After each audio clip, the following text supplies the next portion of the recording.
بسم الله الرحمن الرحيم الحمد لله رب العالمين الحمد لله الذي لا يبلغ مدحته القائلون ولا يحصي نعماءه العادون ولا يؤدي حقه المجتهدون الحمد لله الذي بعد فلا يرى وقربا فشهد النجوى تبارك وتعالى ثم الصلاة والسلام والتحية والإكرام على سيد المرسلين وخاتم النبيين وشفيع المذنبين الرسول المؤيد والنبي الممجد المصطفى الأمجد الذي سمي في السماء بأحمد وفي الأرض بأبي القاسم محمد وعلى أهل بيته الطيبين الطاهرين المعصومين الذين أذهب الله عنهم الرجس وطهرهم تطهيرا اللهم صل على لا سيما على الإمام المنتظر وحجة الله الثاني عشر ابن العسكري المنتظر ولعنة الله على أعدائهم أجمعين من الآن إلى قيام يوم الدين. أما بعد، فإن الله الصادق العليم قال في كتابه الكريم القرآن الحكيم: أعوذ بالله من الشيطان الرجيم، بسم الله الرحمن الرحيم. وإذا سألك عبادي عني فإني قريب أجيب دعوة الداعي إذا دعان. صدق الله العلي العظيم.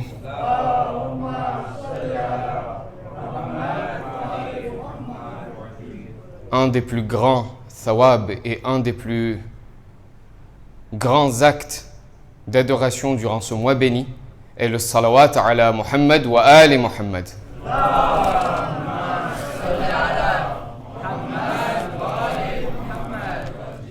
Chers fidèles, chers croyants, assalamu alaikum wa rahmatullahi wa barakatuh. Pourquoi mes invocations ne sont-elles pas entendues? Pourquoi mes invocations ne sont-elles pas acceptées? Pourquoi mes invocations ne sont-elles pas exaucées par Allah subhanahu wa ta'ala? Est une question qui revient très souvent lorsqu'on en vient dans le monde d'aujourd'hui. Effectivement, lorsqu'on analyse et lorsqu'on observe le monde de nos jours, particulièrement au sein de notre société et encore plus au sein de notre propre communauté, eh bien nous nous rendons compte que nous voyons pas mal de gens qui souffrent dans ce bas monde, qui souffrent dans leur vie et qui souffrent parfois au quotidien. Mais ces problèmes auxquels ils font face, eh bien ils sont de nature différente. Chacun aura ses propres problèmes. Lorsque vous irez par exemple chez telle personne, elle vous dira que j'ai beaucoup de maladies dans ma vie. Lorsque vous irez voir une autre personne par exemple, cette dernière vous dira que j'ai des problèmes économiques. D'autres encore qui vous diront que j'ai d'autres problèmes, d'autres envergures. Ce qui est encore le plus frustrant justement, c'est lorsqu'on en vient à notre propre communauté. Nous qui croyons au Ahlul Bayt, nous qui croyons à Muhammad et Ali Muhammad salawatullahi wa salamuhu alayhim ajma'in.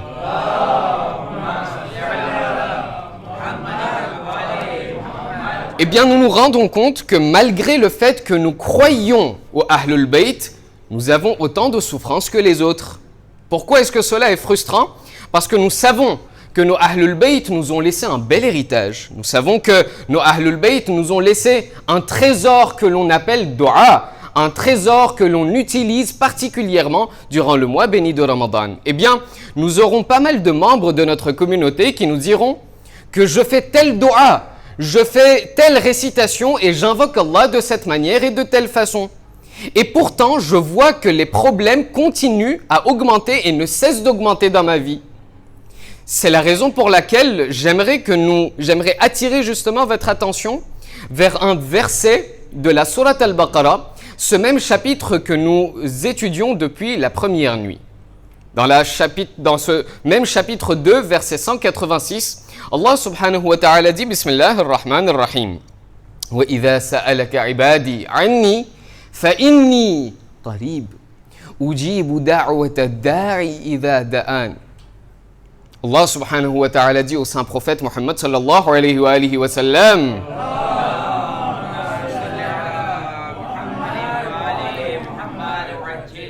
Allah dit: ô mon prophète, dis donc à mon serviteur, si jamais il m'invoque dans sa vie, s'il m'invoque et s'il m'appelle, alors dis à mon serviteur que je lui réponds. À chaque fois qu'il m'appellera, chaque fois qu'il m'invoquera, eh bien je serai là pour lui répondre. À un autre endroit, Allah subhanahu wa ta'ala dit وَإِذْ قَالَ رَبُّكُمْ أُدْعُونِي أَسْتَجِبْ لَكُمْ. Ô mon serviteur, demande-moi, invoque-moi, je te répondrai. Et pourtant, il est étonnant de voir justement que notre communauté, notre société ne cesse de tomber, ne cesse de sombrer dans les souffrances et dans d'autres difficultés. Vous savez, lorsqu'on parle de ces problèmes justement, on en arrive à une conclusion. Et cette conclusion est la suivante, que le problème finalement, nous, en tant que croyants, nous venons ici pendant le mois de Ramadan, nous avons une confiance aveugle en Allah subhanahu wa ta'ala. C'est la raison pour laquelle nous en déduirons que le problème ne vient peut-être pas du donneur, le problème vient peut-être du demandeur. Peut-être qu'il y a des problèmes dans ma façon de demander. Peut-être qu'il y a des problèmes dans ma façon d'invoquer Allah subhanahu wa ta'ala. Car je n'ai rien d'autre que les invocations dans ma vie. Je n'ai rien d'autre que les du'as. Et ce n'est pas moi qui le dis. C'est notre premier imam, Ali ibn Abi Talib, salawatullahi wa salamuhu alayhi.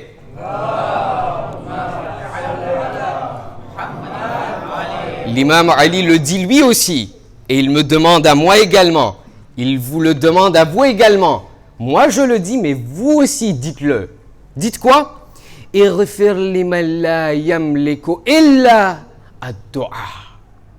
Wallah, pardonne à cette personne, pardonne à cette créature qui ne possède rien d'autre comme arme, hormis ton invocation.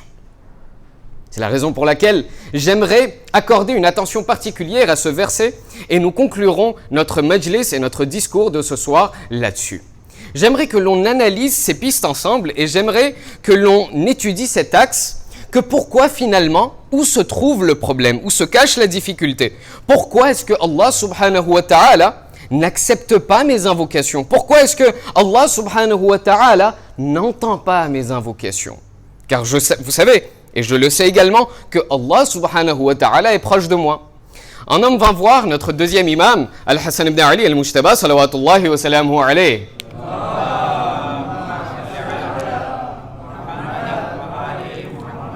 Il lui demanda au imam, et cette tradition, cette narration est assez longue, je ne prendrai que la partie qui nous est concernée. Cette personne demanda à l'imam Hassan, ô imam, quelle est la distance entre le ciel et la terre? Vous aussi, essayez de calculer. Quelle est la distance entre le ciel et la terre? Imam Al-Hassan le regarde et lui dit, tu veux que je te dise quelle est la distance entre le ciel et la terre? Il lui dit, combien? Il lui a dit, dis-toi, quelle est l'équivalence? Combien de temps cela prend-il lorsqu'une personne opprimée, lorsqu'un madloum demande une invocation et supplie Allah subhanahu wa ta'ala de l'entendre? Cette dua, avec quelle vitesse elle quitte sa bouche, elle sort de sa bouche et elle atteint le trône de Allah subhanahu wa ta'ala. Telle est la distance entre le ciel et la terre. Très bien. Nous savons que Allah subhanahu wa ta'ala nous entend. Mais alors pourquoi est-ce qu'il n'accepte pas? Voyons d'abord, nous allons diviser justement ce majlis par la forme et le fond. Commençons d'abord par la forme. Nous lisons tous la Dua al-Kumail, oui ou non? Lorsque nous lisons la Dua al-Kumail, l'imam Ali, à un certain moment, à une certaine partie de la Dua, eh bien, il nous apprend à dire, ô croyant, lorsque tu te diriges vers Allah subhanahu wa ta'ala, dis-lui, فَإِلَيْكَ يَا رَبِّي نَصَبْتُ وَجْهِي وَإِلَيْكَ يَا رَبِّي مَدَدْتُ يَدِي. Ô Allah, c'est donc vers toi que je tourne mon visage. Et c'est vers toi que j'étends mes mains. C'est vers toi que je tends mes mains. Question. Nous avons lu la Dua al-Iftita tout à l'heure. Suivi de 5 autres Dua. Où était mon regard? Deuxième question. Où étaient mes mains? Vers Allah ou vers WhatsApp?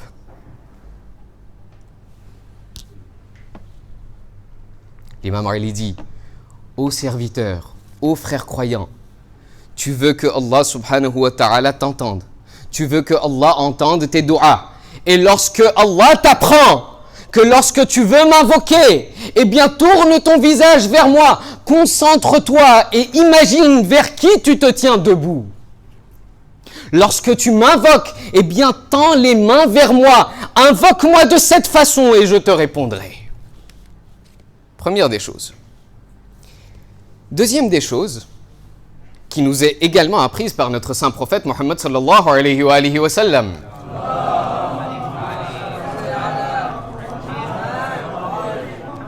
Un homme vint voir le saint prophète et lui demanda: ô saint prophète, ça fait des années que je demande une dua.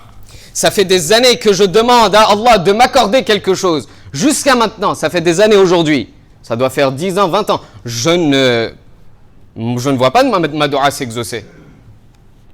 Le saint prophète le regarde, le fixe et lui demande: comment est-ce que tu invoques Allah? Cette personne, devant le saint prophète, lève ses mains et dit: oh Allah, je veux ci, je veux ça, je veux ci, je veux ça, je veux ci, je veux ça. Le saint prophète dit: attends. Mais qui t'a dit qu'on invoque Allah de cette façon? La personne lui dit alors: Ya Rasulallah, apprenez-moi, comment invoquer Allah? Le saint prophète lui dit: d'abord demande dua pour les autres, ensuite demande dua pour toi. Demande d'abord dua pour les autres et enfin demande dua pour toi et vois ensuite comment Allah subhanahu wa ta'ala exauce tes vœux en premier. Cette personne dit: Ya Rasulallah, très bien. Elle leva les mains devant le prophète et dit: oh Allah, exauce les vœux de Rasulallah et ensuite directement exauce mes vœux, mais n'exauce les vœux de personne d'autre. Le saint prophète lui demande: qu'est-ce que c'est que ça par contre? Ça je ne t'ai pas appris. Qu'est-ce que tu viens de faire? Eh bien cette personne dit: non mais je ne veux pas que les autres me dépassent dans leur vie. Les autres deviendront plus riches que moi si je fais dua pour eux. Le saint prophète le regarde et lui dit: mais tu n'as rien compris. L'idée justement est que si tu penses à ton prochain d'abord, si tu penses à ton frère croyant d'abord, Allah subhanahu wa ta'ala, toi ton boulot, toi ton travail c'est de faire dua, le travail d'exaucer est celui de Allah. Toi ton boulot c'est de demander, toi ton boulot c'est de penser à ton frère croyant et vois ensuite comment Allah subhanahu wa ta'ala t'accorde le succès. Et nous le voyons, mes chers amis, nous le voyons dans la vie de nos infaillibles. Ce n'est pas moi qui le dis. Dans quelques jours, nous allons célébrer la wilada d'un de nos imams. Et c'est ce même imam qui nous dit: alors que j'étais un enfant, j'étais un nourrisson, j'étais assis aux côtés de ma maman. Cette mère qui se levait toute la nuit, qui restait debout toute la nuit en train de prier, je voyais que les pieds de ma mère étaient enflés. Ils s'enflaient justement à cause du fait qu'elle restait debout toute la nuit. C'est notre imam Al-Hassan qui dit: je vis ma mère et je voyais cela toutes les nuits. Ma mère se tenait debout et priait pour les autres. Elle priait pour les autres d'abord. C'est alors que lorsque l'aube approchait, elle commençait à faire dua pour elle-même. C'est alors que je demandais à ma maman: ô mère, quelle est cette philosophie? Pourquoi toute cette nuit où vous restez debout, vous demandez d'abord, vous invoquez Allah pour les autres et c'est ensuite que vous invoquez Allah pour vous-même?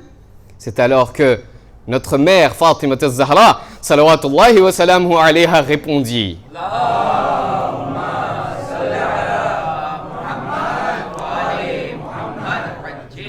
notre mère répondit: ô mon fils Hassan, al-jar thumma ad-dar.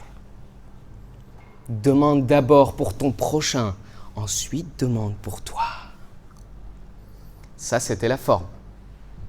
Les grandes nuits d'Al-Qadr arrivent très bientôt. Puisse qu'Allah nous accorde à tous la chance de vivre ces nuits.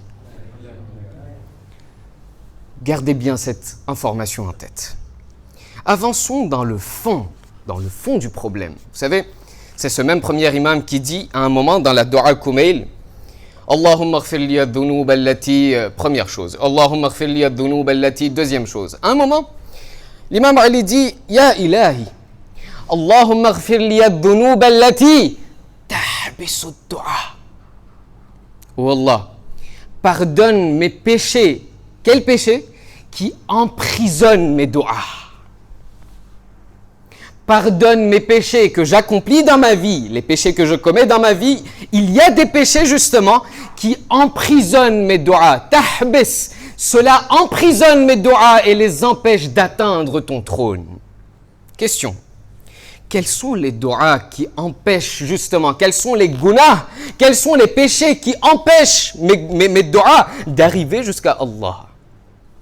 Premier riwayat, nous en verrons deux et nous concluons là-dessus. Premier riwayat, notre sixième imam, Ja'far ibn Muhammad al-Sadiq, salawatullahi wa salamuhu alayhi.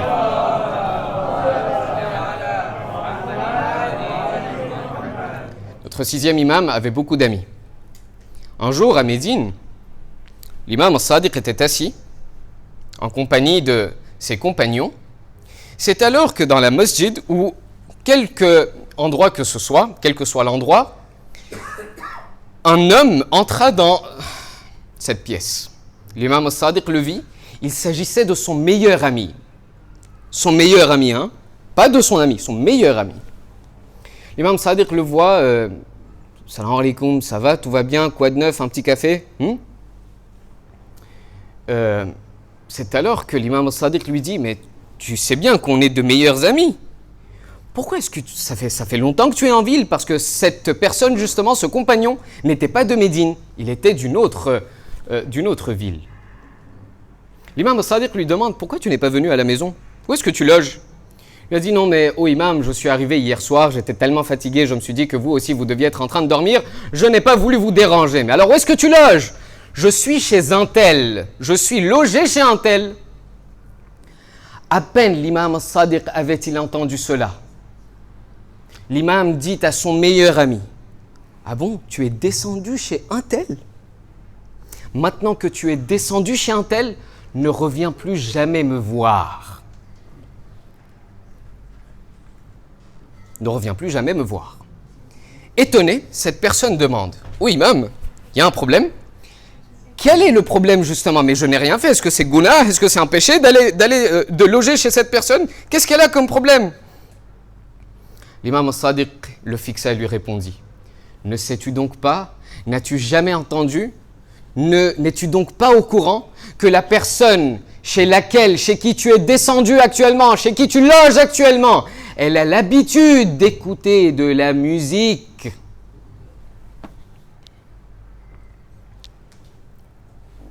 Cette personne répondit alors, oh imam, et alors?